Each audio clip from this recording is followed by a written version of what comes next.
Hi, I'm Pastor Herb. I'm glad to get to talk with you this morning about how we can be rest assured that we matter to God. And we've been talking about this for a few weeks. But today, I want to talk about one of the ways that we know that God is continually thinking about us is because he will never leave us. We do have scripture in Psalm 139:18b says, "When I awake, I am still with you."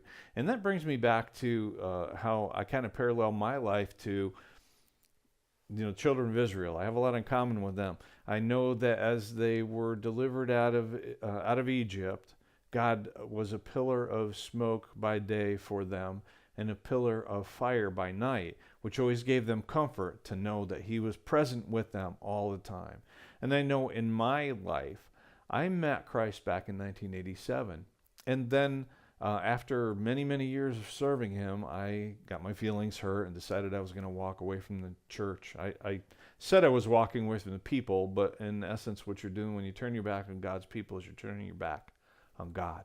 So you would think at that point in time that God would say, okay, well, we'll see you when you come back. But he never took his hand off of me for 10 years that I walked out in the world and made excuses and I complained and I didn't speak to him and I didn't read his word. He still stayed faithful to me. He still took care of my needs. He still kept me from harm. He never forsook me. The Bible tells us that he will never leave you or forsake you. And that's some good news today.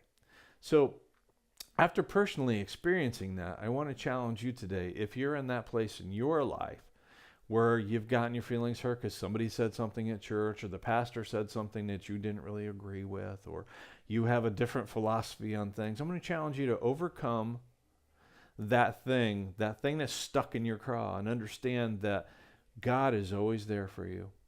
He cares about everything about you. His thoughts are continually for you. His thoughts for you are as the sands of the sea. And if he's continually thinking about you, he's not going to forsake you. He's not going to leave you on your own to stand out there. As a matter of fact, the Bible tells us that if we have temptations, they're going to come, that he's going to make a way for us. That means he's always right there with us. That doesn't mean that you're not going to have struggles. It doesn't mean that you're not going to have difficult things come into your life and difficult people come into your life.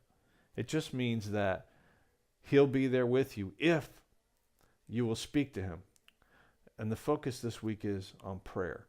How can we get into his presence? How can we know he's right there, not forsaking us? It's when we talk to him. I've had several circumstances over this past week where I could have turned and complained.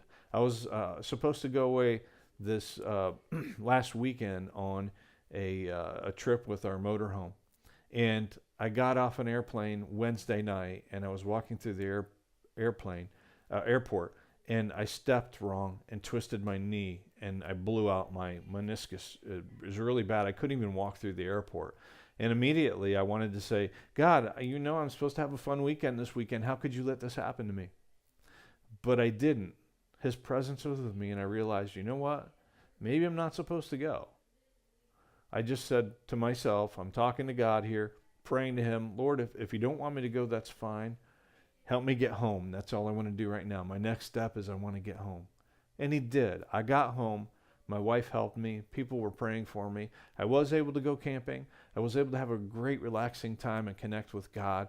But some things happened along the way that I could have complained and grumbled but instead turned to God and spoke to him. And when I prayed to him, he showed up strong. And he took care of the situations, and I was able to go and connect with him on a deeper level. So my challenge to you is, don't let everything get stuck in your craw. Don't let that one little bad thing ruin your day. Remember that he'll never leave you or forsake you. He's always with you. When you wake up in the morning, he's there with you. When you go to bed at night, he's there with you. He'll always be there. He loves you. He has great things in store for you, and you matter to him. Have a blessed week.